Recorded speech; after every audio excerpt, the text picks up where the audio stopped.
इधर देखिएगा, शाबाश भैया शाबाश, कैलाश जी क्या बात है। क्वेश्चन क्या कह रहा है, which data should the nurse expect, expect यानी होना चाहिए, to obtain during the admission assessment of a child with diagnosis of irritable bowel syndrome. एक पेशेंट है जो इरिटेबल बाउल सिंड्रोम का है, जी हाँ, आईबीएस का एक पेशेंट है, उसमें एडमिशन के समय यानी एडमिशन के समय कौन सा डाटा होना चाहिए, इसका मतलब सिंपल क्लिनिकल फीचर के लिए पूछा जा रहा है। एक पेशेंट हॉस्पिटल में आ रहा है यानी उसका एडमिशन हो रहा है, इसका मतलब बीमार हुआ तभी तो आया, और बीमार होगा तो कुछ ना कुछ क्लिनिकल फीचर भी आएंगे। तो यही तो पूछ रहा है, इरिटेबल बाउल सिंड्रोम का एक पेशेंट है, वो एडमिशन के समय आ रहा है, तो उस एडमिशन असेसमेंट के समय कौन सा क्लिनिकल फीचर मिलना चाहिए, कौन सी फाइंडिंग नजर आनी चाहिए, डायग्नोज होनी चाहिए। चलेगा, ऑप्शंस आ गए आपके सामने। इरिटेबल बाउल सिंड्रोम बोले तो आईबीएस के पेशेंट में सबसे पहली चीज, there should be frequent incidence of frothy diarrhoea, जागदार डायरिया आना चाहिए बंदे को। Reports of frequent foul smelling ribbon like stool आना चाहिए। रिपोर्ट ऑफ वाटरी डायरिया और वोमिटिंग होनी चाहिए रोजाना, रोजाना होनी चाहिए ऐसे बोला है। और पेशेंट को डिफ्यूज यानी जगह जगह हल्का हल्का एब्डोमिनल पेन होना चाहिए, और उसका खाने और एक्टिविटी से कोई लेना देना नहीं होना चाहिए। चलेगा, जवाब दीजिएगा। पहला होगा सर, फर्स्ट होगा, फर्स्ट होगा, फर्स्ट होगा। चलिए शाबाश भैया शाबाश, वेरी गुड वेरी गुड, लग गया, बहुत बड़ा budget. The right answer is D, the right answer is D, D right answer होगा भैया, डी राइट आंसर होगा। डी राइट आंसर कैसे होगा तो देखिएगा, क्यों बोला है कि मैंने डी राइट आंसर होगा। अरे ये कायदे से पीडियाट्रिक्स का क्वेश्चन है और पीडिया में आप पढ़ चुके हैं। अरे झागदार डायरिया, फ्रोथी डायरिया कौन सी प्रॉब्लम में देखने को मिलता है, लैक्टोज इंटॉलरेंस में। लैक्टोज इंटॉलरेंस के केस में क्या देखने को मिलता है, फ्रोथी डायरिया देखने को मिलता है। The frothy diarrhoea is seen in the case of lactose intolerance के केस में देखने को मिलता है। ओके डियर, बिल्कुल सभी के बजट लग गया है। Foul smelling ribbon like stool आप सभी जानते हैं, रिबन लाइक स्टूल कौन सी डिजीज में देखने को मिलता है, फटाफट बताइएगा। रिबन लाइक स्टूल कौन सी डिजीज में देखने को मिलेगा, बिल्कुल सही चले जाओगे भैया, बताइएगा। हिरस्पस डिजीज में, हिरस्पस डिजीज में रिबन लाइक स्टूल देखने को मिलेगा। एंड रिपोर्ट्स ऑफ प्रोफ्यूज यानी भयंकर वाटरी डायरिया, बहुत ज्यादा वाटरी डायरिया होना और वॉमिटिंग होना, डेली रोजाना होना, ये इंडिकेट करता है सीलियक डिजीज को। सीलियक डिजीज के अंदर ऐसा होता है, सीलियक डिजीज में हमेशा हमेशा रोजाना पेशेंट को जबरदस्त वाटरी डायरिया और वोमिटिंग दोनों देखने को मिलेगी। ये बीमारी होती है coeliac disease. Foul smelling ribbon like stool हिरस्पस डिजीज होगी, और जागदार डायरिया, फ्रोथी डायरिया आना लैक्टोज इंटॉलरेंस को इंडिकेट करेगा भैया। बिल्कुल सही जा रहे हैं, बिल्कुल सही जा रहे हैं बेटा जी। चलेगा, अब गौर से देखिएगा डियर, लास्ट में क्या बचा, लास्ट में बीमारी बची irritable bowel syndrome, IBS. IBS के अंदर पेशेंट को डिफ्यूज एब्डोमिनल पेन होता है और डायरिया या कॉन्स्टिपेशन कुछ भी हो सकता है। देखिएगा क्या होता है, इरिटेबल बाउल सिंड्रोम क्लियर कर देते हैं बेटा जी। बीमारी का नाम आईबीडी नहीं है, आईबीएस है, इरिटेबल बाउल सिंड्रोम, यानी बाउल इंटेस्टाइन किसी वजह से इरिटेट हो रही है। इस वजह से इरिटेट होती है, अगर बंदा अल्कोहल लेता है तो इरिटेट हो जाती है, अगर बंदा निकोटीन या स्मोकिंग लेता है तो इरिटेट हो जाती है, अगर बंदा स्ट्रेस लेता है, बहुत ज्यादा एंग्जाइटी करता है, याद रखेगा, तो हो जाती है। तो खासकर उन महिलाओं में जिसमें मेंस्ट्रुएशन स्टार्ट होता है तब उनको स्ट्रेस होता है, तो उनके साथ साथ ये दिक्कत भी चालू हो जाती है बेटा जी, याद रखेगा। ओके, अल्कोहल हुआ, लो फाइब्रस डाइट, लो फाइब्रस डाइट से स्टार्ट हो जाता है, लो फाइब्रस डाइट एंड रेडिएशन, अगर रेडिएशन का सामना करना पड़ रहा है इन फीमेल्स को तो भी स्टार्ट हो जाती है। सो ये सारे रिस्क फैक्टर होते हैं, कारण तो पता ही नहीं है। And the most common risk factor is stress, stress की वजह से बहुत होता है बेटा जी, याद रखेगा। कोई भी बंदा जिसको आईबीएस है वो स्ट्रेस लेगा तो पता चलेगा या तो उसको डायरिया हो जाएगा या कॉन्स्टिपेशन हो जाएगा। आईबीएस तीन टाइप के होते हैं, देखिएगा, आईबीएस कॉन्स्टिपेशन, या तो बंदा स्ट्रेस लेगा तो कॉन्स्टिपेशन हो जाएगा, या बंदा स्ट्रेस लेगा तो डायरिया स्टार्ट हो जाएगा, और या बंदा स्ट्रेस लेगा तो कभी डायरिया कभी constipation.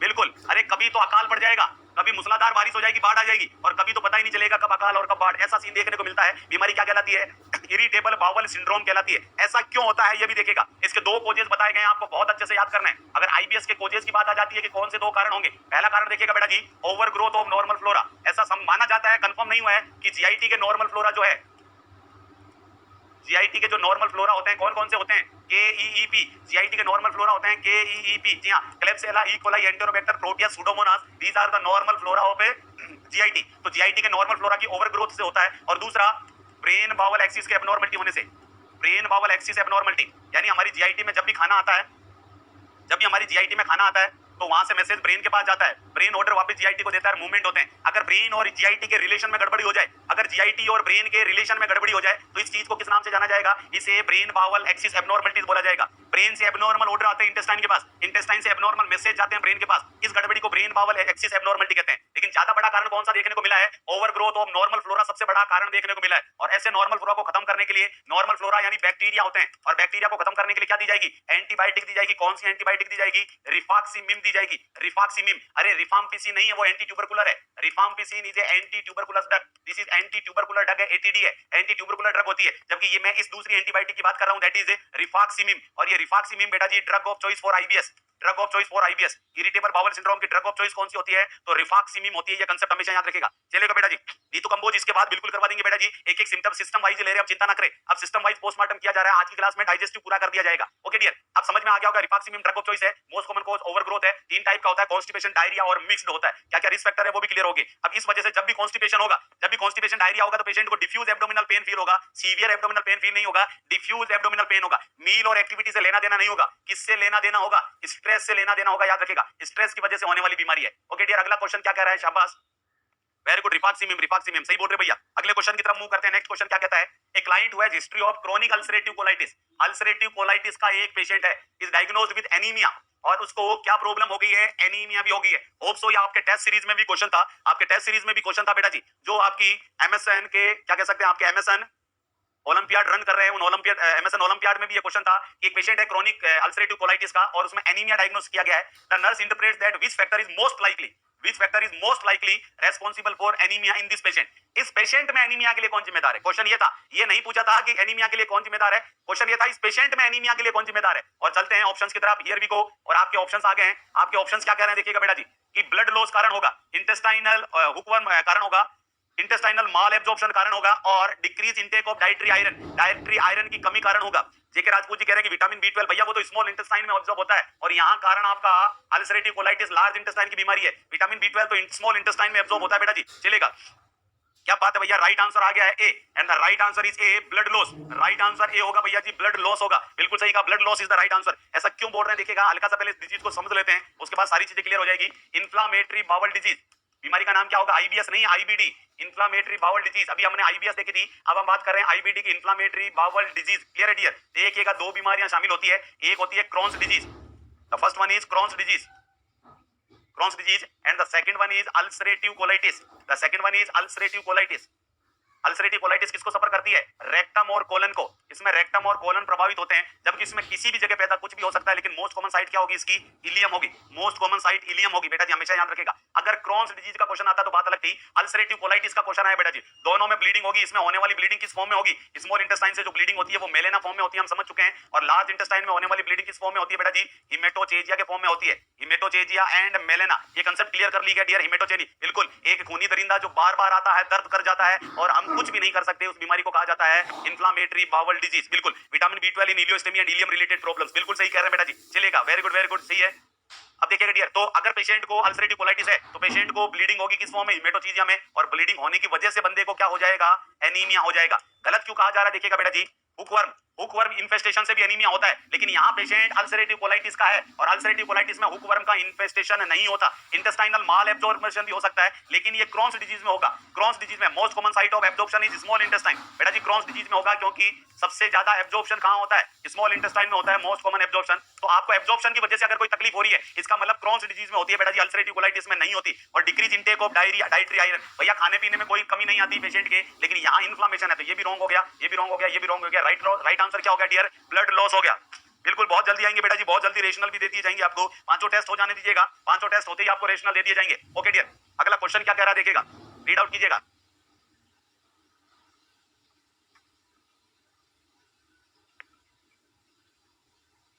After performing an initial abdominal assessment on a client with a diagnosis of cholelithiasis, पहली लाइन से छोड़िएगा, the nurse documents that the bowel sound are normal. Word यहाँ छुपा हुआ है कि that bowel sounds are normal. Patient की bowel sounds normal है. Which description describes this assessment finding?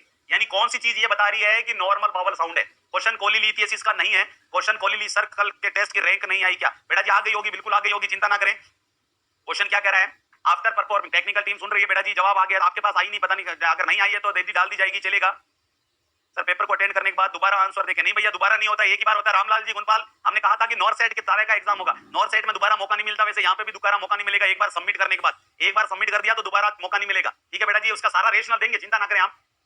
Normal bowel sound की क्या डिस्क्रिप्शन होता है, ये क्वेश्चन है। कोलिलिथियसिस से कोई लेना देना नहीं था। बावल साउंड की विशेषता पूछी थी कि waves of loud gargles auscultated in all four quadrants, चारों क्वाड्रेंट में सुनाई देती है और लाउड गरगल्स की तरह सुनाई देती है। दूसरा, सॉफ्ट गरगलिंग साउंड होती है, क्लिकिंग साउंड होती है, चारों क्वाड्रेंट में सुनाई देती है। लो पिच स्विशिंग साउंड होती है, लो पिच स्विशिंग साउंड होती है, एक या दो क्वाड्रेंट में सुनाई देती है। और वेरी हाई पिच्ड साउंड होती है, वेरी हाई पिच साउंड होती है और एक या दो क्वाड्रेंट में सुनाई देती है। जवाब आने दीजिएगा, क्या बात है?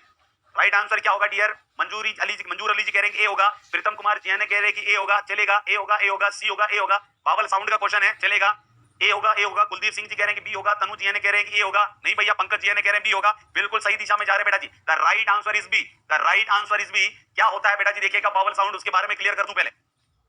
ये जीआईटी है, जीआईटी में कौन से मूवमेंट होते हैं डियर? पेरिस्टाल्सिस मूवमेंट, और जैसे ही पेरिस्टाल्सिस मूवमेंट होंगे तो फूड फॉरवर्ड मूव करेगा, फूड का फॉरवर्ड मूवमेंट होगा, खाना आगे की तरफ मूव करेगा, और उस फूड के साथ कौन होगा? फ्लूइड भी होगा। तो जब ये फूड और फ्लूइड आगे की तरफ मूव करेगा तो ऑब्वियसली बात है कोई ना कोई साउंड जनरेट होगी, और उस साउंड को क्या कहा जाता है? उस साउंड को बावल साउंड कहा जाता है। इंटेस्टाइन में खाने के आगे बढ़ने से आने वाली साउंड को बावल साउंड कहा जाता है। Yes, that sound is known as bowel sound. अब क्वेश्चन निकल के आता है सर बावल साउंड होती कैसी है? देखिएगा बावल साउंड के कुछ फीचर्स बता रहा हूं, याद ही कर लीजिएगा बेटा जी, हर एग्जाम में बार बार परेशान करता है ये। बावल साउंड होती है हाई पिच्ड, पहला तो ये याद रखेगा, हाई पिच्ड बोला है मैंने हायर पिच नहीं बोला।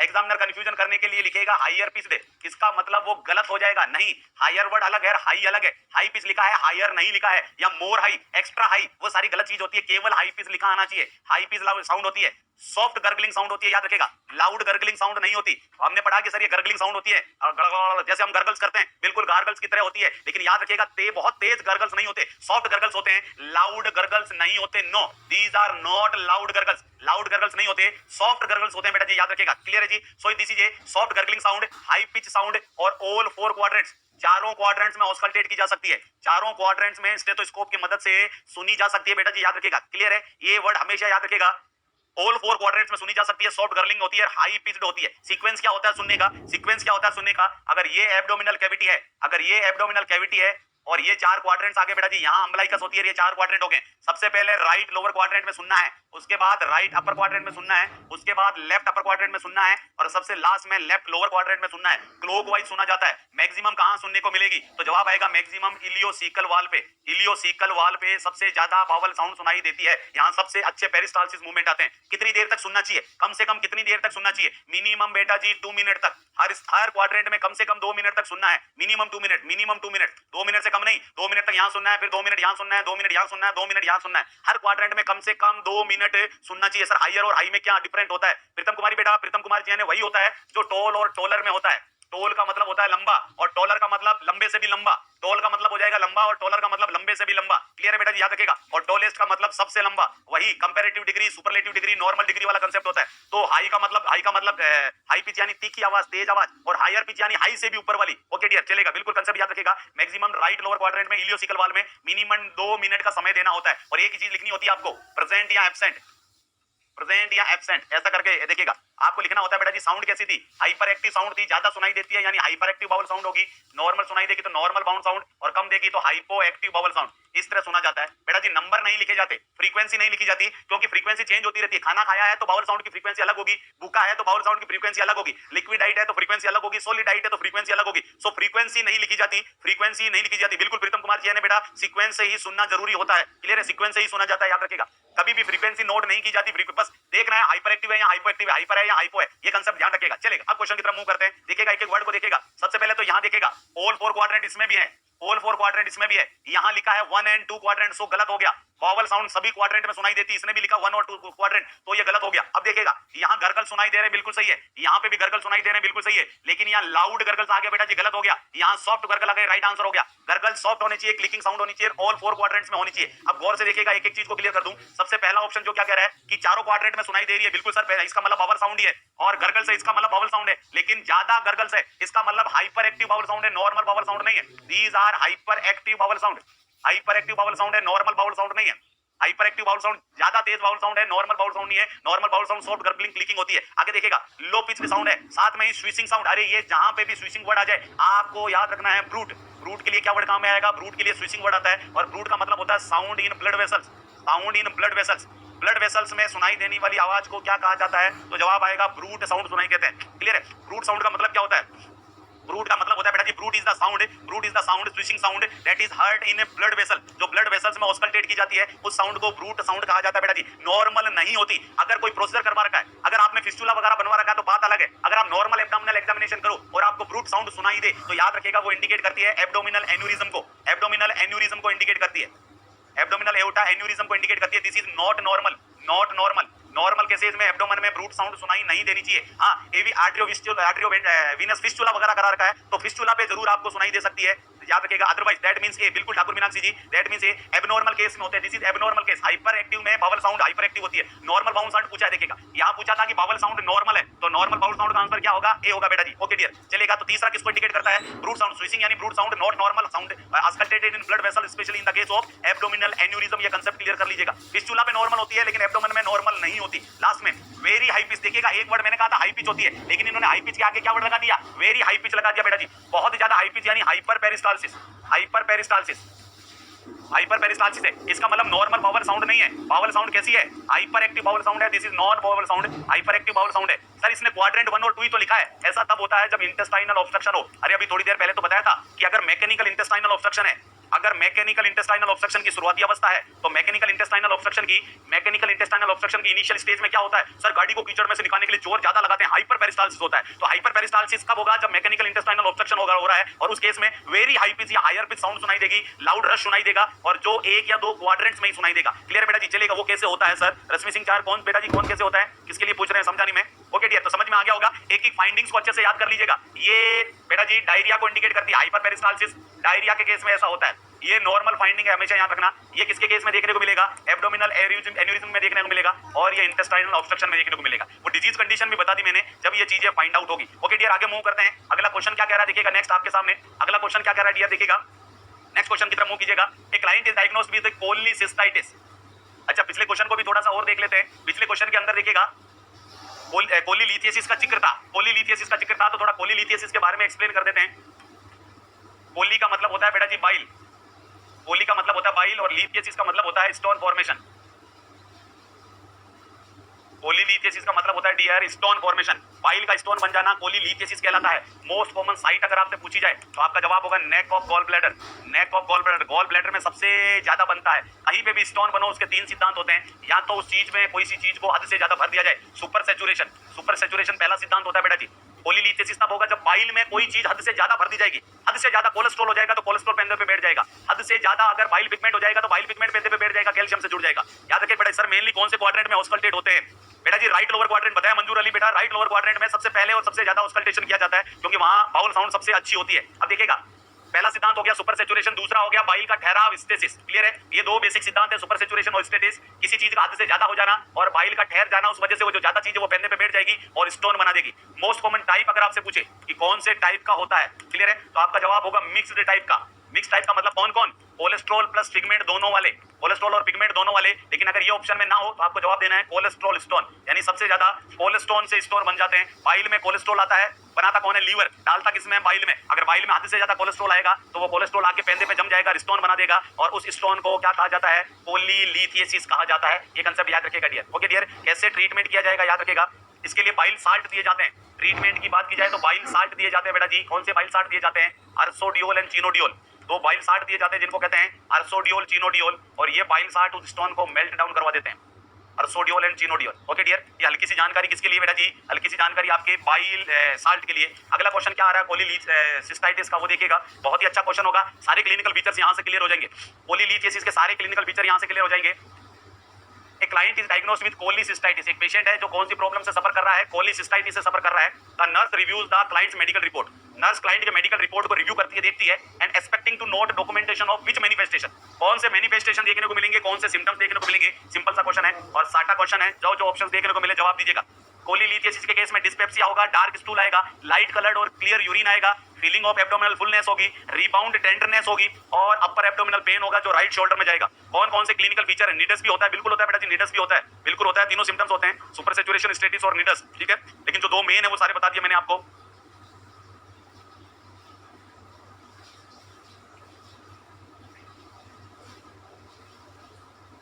सी होगा, एफ होगा, 3 4 6 होगा, 3 4 6 3 4 6, सी होगा, एफ होगा, 3 4 6 4 5 6। श्वेता फूड एंड पंडी ने लिखा है 4 5 6 होगा। चलेगा, 2 3 6 भी आ गए हैं। वेरी गुड भैया, वेरी गुड। सी होगा, एफ होगा, ए होगा, डी होगा, ई होगा, ए होगा, डी होगा, ई होगा।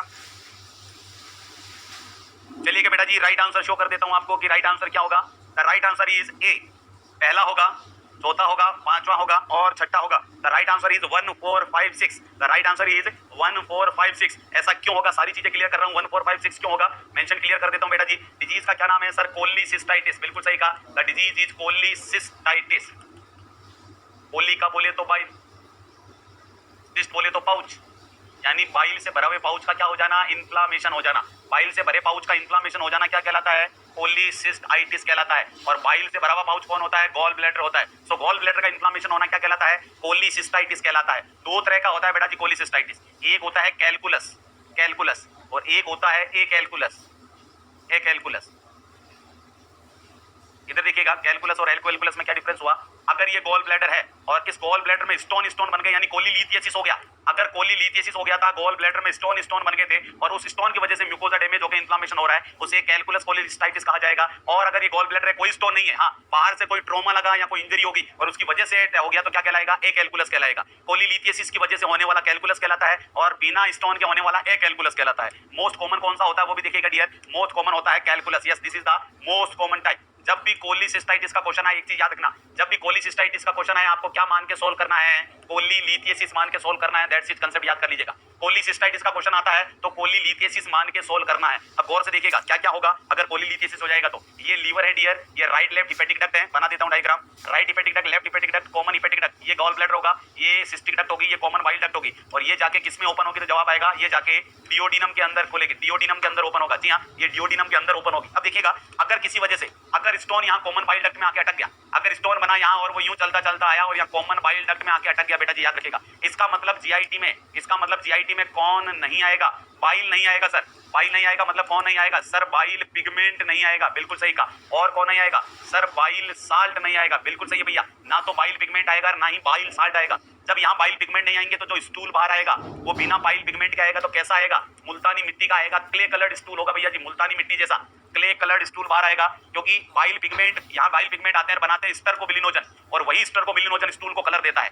यहाँ से बाइल आते हैं जीआईटी में कन्वर्ट होते हैं स्टर्कोबिलिनोजन में, उसकी वजह से स्टूल का कलर होता है। तो जब बाइल पिगमेंट्स ही नहीं आएंगे तो स्टूल का कलर नॉर्मल नहीं होगा, क्ले कलर्ड होगा, मुल्तानी मिट्टी जैसा होगा। तो फिर बाइल क्या करेंगे बेटा जी, बाइल याद रखिएगा नहीं आएंगे तो दूसरे रूट से यूरिन से बाहर निकलने की कोशिश करेंगे, और उस वजह से यूरिन कैसा होगा, याद रखिएगा dark orange colour, dark orange colour का होगा और झागदार फॉमी यूरिन होगा। दोनों कंसेप्ट उल्टे हैं, समझिएगा। यूरिन डार्क कलर का होगा और स्टूल लाइट कलर का होगा, कैसा होगा, क्ले कलर का होगा। बाइल पिगमेंट जीआईटी में नहीं जाएंगे तो फैट का क्या नहीं होगा सर, फैट का इमल्सिफिकेशन नहीं होगा, और फैट का इमल्सिफिकेशन नहीं होगा तो क्या होगा, डाइजेशन नहीं होगा। तो स्टूल में फैट बाहर आ जाएगी, उसे क्या कहते हैं डियर, उसे स्टीएटोरिया कहते हैं। स्टीएटोरिया का मतलब होता है व्हाइट कलर का चिकना स्टूल आना, containing white greasy stool containing undigested fat. Undigested fat की वजह से बदबूदार व्हाइट ग्रीजी कलर का स्टूल क्या कहलाता है, स्टीएटोरिया कहलाता है। बिल्कुल सही कहा बेटा जी, स्टूल क्ले कलर का आएगा, स्टूल क्ले कलर का हो जाएगा, और यूरिन डार्क फोमी कलर का हो जाएगा, फ्रोथी हो जाएगा, झागदार हो जाएगा, और स्टीएटोरिया हो जाएगा। स्टूल में व्हाइट कलर की फैट आएगी, ये कंसेप्ट क्लियर कर लीजिएगा। और यही तो पूछा है इसने। प्लस क्या होगा देखिएगा बेटा जी, जब क्या फैट का डाइजेशन हो रहा है क्या, नहीं सर, फैट का डाइजेशन नहीं हो रहा, फैट का इनडाइजेशन हो रहा है, फैट डाइजेस्ट नहीं हो रही। और याद रखना, इनडाइजेशन को किस नाम से जाना जाता है, डिस्पेप्सिया के नाम से जाना जाता है। क्योंकि बाइल साल्ट नहीं जाए, बाइल साल्ट नहीं जाएंगे तो फैट का डाइजेशन नहीं होगा, इनडाइजेशन होगा, और इनडाइजेशन को डिस्पेप्सिया कहते हैं। इसलिए पहला सिम्टम तो पाया जाएगा, डार्क कलर का स्टूल नहीं होगा, क्ले कलर का स्टूल होगा, और लाइट कलर यूरिन नहीं होगा, डार्क ऑरेंज कलर यूरिन होगा। एब्डोमेन, क्योंकि खाने का इंडाइजेशन हो रहा है तो एब्डोमेन कैसा फील होगा, अरे फीलिंग ऑफ फुलनेस होगी, हर समय एब्डोमेन भरा भरा रहेगा। पेशेंट को क्या होगा, रीबाउंड टेंडरनेस फील होगी। ये कंसेप्ट क्लियर कीजिएगा बेटा जी, रीबाउंड टेंडरनेस किस किस में देखने को मिलती है। ये आपका चारों क्वाड्रेंट्स हैं। यहाँ एक बीमारी होती है जिसको कहते हैं अपेंडिसाइटिस, अपेंडिसाइटिस। इस एरिया में होती है क्रोन्स डिजीज, इस एरिया में होती है अल्सरेटिव कोलाइटिस, यहाँ होती है पैंक्रिएटाइटिस, पैंक्रिएटाइटिस, और यहाँ होता है आपका इस एरिया में कोलीसिस्टाइटिस, कोलीसिस्टाइटिस। और इसके अलावा किसी भी एरिया में हर क्वाड्रेंट में क्या हो सकता है, पेरिटोनाइटिस। इन सब में रीबाउंड टेंडरनेस देखने को मिलता है। एक ही झटके से याद कर लीजिएगा बेटा जी, क्लियर करा रहा हूं, फटाफट देखिएगा कि कौन कौन सी डिजीज में रीबाउंड टेंडरनेस देखने को मिलता है। राइट लोअर क्वाड्रेंट में अपेंडिसाइटिस, वहीं पे होगा क्रॉन्स डिजीज, ऊपर आएंगे तो आपका हो गया कोलिसिस्टाइटिस, यहां चले गए लेफ्ट अपर में तो हो गया आपका पैंक्रिएटाइटिस, और लेफ्ट लोअर में चले गए तो अल्सरेटिव कोलाइटिस। और जनरलाइज पूरे एब्डोमेन के किसी भी क्वाड्रेंट में हो सकता है पेरिटोनाइटिस। और इन सब केसेस के अंदर क्या देखने को मिलता है डियर, रीबाउंड टेंडरनेस देखने को मिलती है। रीबाउंड टेंडरनेस का मतलब कि पेशेंट को एब्डोमेन को पाल्पेट करेंगे तो दर्द होगा ही होगा, लेकिन जब वापस एब्डोमेन को प्रेस करके छोड़ेंगे तो छोड़ते समय उससे भी ज्यादा दर्द होगा, and that is known as rebound tenderness. ये सबसे ज्यादा मैक्सिमम मोस्ट कॉमनली किसको इंडिकेट करती है डियर, पेरिटोनाइटिस को इंडिकेट करती है। और इसे टेस्ट भी बोला जाता है, कौन सा टेस्ट बोला जाता है इसे, this is known as Blumberg test. इस टेस्ट को ब्लूमबर्ग टेस्ट बोला जाता है। क्लियर है बेटा जी? ये सारे कंसेप्ट आपको अच्छे से याद होनी चाहिए। कोलीलिथियसिस के बारे में बात होगी, कोलिसिस्टाइटिस के बारे में बात होगी। वेरी गुड, चलेगा। तो हमेशा याद रखिएगा, जब भी पेशेंट आएगा, इंडाइजेशन की वजह से डिस्पेप्सिया होगा, लाइट कलर स्टूल होगा, डार्क कलर्ड यूरिन होगा, फीलिंग ऑफ फुलनेस होगी, रिबाउंड टेंडरनेस होगी, बिल्कुल सही है। और लास्ट में upper abdominal pain that radiates to right shoulder. हमेशा याद रखिएगा बेटा जी कि जब भी गॉल ब्लैडर का केस आता है, जब भी गॉल ब्लैडर का केस आता है तो पेशेंट का जो पेन होता है वो कहाँ रेडिएट करता है, किस साइड में रेडिएट करता है? तो आपका जवाब होगा राइट शोल्डर में। राइट शोल्डर में, राइट कंधे में दर्द रेडिएट करता है और राइट शोल्डर से भी राइट स्केपुला बॉर्डर, पीछे जो राइट शोल्डर में बोन है, जो स्केपुला बोन है, उसकी जो इनर बॉर्डर है, अंदर वाली सरफेस है, अंदर वाली बॉर्डर है, उस पे दर्द रेडिएट करता है। ऐसा क्यों करता है? क्योंकि फ्रेनिक नर्व, डायफ्राम इरिटेट हो रहा है। अगर किसी को गॉल ब्लैडर में कोई प्रॉब्लम है तो यहाँ, सॉरी, गॉल ब्लैडर में कोई इशू है तो यहाँ से जो नर्व मैसेज लेके जाएगी वो भी क्रेनियल रीजन में जाएगी, और शोल्डर से भी जो नर्व मैसेज, सॉरी, यहाँ से जो लेके जाएगी वो सर्वाइकल रीजन में। जी हाँ, यहाँ से जो मैसेज लेके जाएगी वो सर्वाइकल नर्व होगी, और कंधे से लेके जाएगी वो भी सर्वाइकल नर्व होगी। दोनों जाके नर्व एक ही जगह एंटर होती है, एक ही जगह स्पाइनल कॉर्ड में एंटर होती है। फिर वो जब मैसेज ब्रेन के पास जाता है तो ब्रेन कंफ्यूज हो जाता है कि कहाँ से मैसेज आया था, और ब्रेन दोनों जगह दर्द करवा देता है। इसलिए गॉल ब्लैडर वाला दर्द कहाँ पे भी फील होता है बेटा जी? जवाब आएगा, गॉल ब्लैडर वाला दर्द राइट शोल्डर में दर्द होता है। पैंक्रेटाइटिस का लेफ्ट शोल्डर में रेडिएट करता है, पैंक्रेटाइटिस का लेफ्ट शोल्डर में, और कोलिसिस्टाइटिस, कोलीलिथियसिस का राइट साइड में रेडिएट करता है। एक कोलिसिस्टाइटिस के केस में एक साइन और होता है बेटा जी, that is known as Murphy's sign. Cholecystitis, cholelithiasis के केस में कौन सा साइन पॉजिटिव देखने को मिलता है? जवाब आएगा मर्फीज साइन पॉजिटिव होता है। क्या होता है मर्फी साइन? ये पेशेंट होगा डियर, यहाँ उस पेशेंट की कोस्टल मार्जिन होगी, यानी रिब्स होगी, यहाँ पेशेंट की रिब्स होगी, और यहाँ पेशेंट की क्लेविकल होगी। जी हाँ, क्लेविकल होगी, दिस इज क्लेविकल। कौन सी साइड की बात कर रहा हूँ? राइट साइड की बात कर रहा हूँ। तो राइट क्लेविकल के बिल्कुल मिड में से एक लाइन खींचेगा, ये मिड में से लाइन खींच दी, this is right mid clavicular line. Right side में मिड क्लेविकुलर लाइन होनी चाहिए, और उस लाइन को कहां लाके एंड करेंगे? इस मार्जिन पे, यानी right costal margin, this is right costal margin. Right costal margin पे एक लाइन आके मर्ज होनी चाहिए। कौन सी लाइन?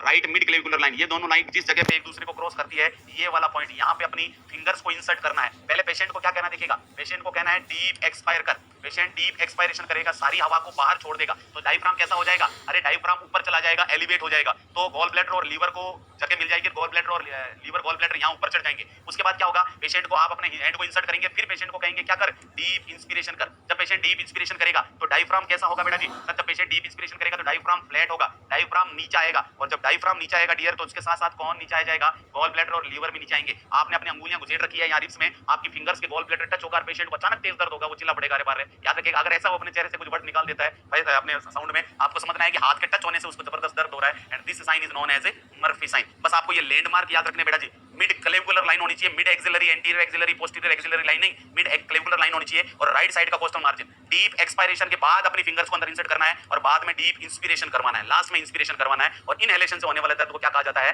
मर्फीज साइन कहा जाता है। ओके डियर, बहुत ही अच्छे तरीके से आपने इस क्वेश्चन का जवाब दिया, सारे कंसेप्ट क्लियर हो गए आपके। ओके डियर, तो आज के सेशन के लिए इतना ही, बाकी क्वेश्चन कल की क्लास में। Thank you, thanks a lot. रात को 8:30 से 10 बजे याद रखिएगा, एमएसएन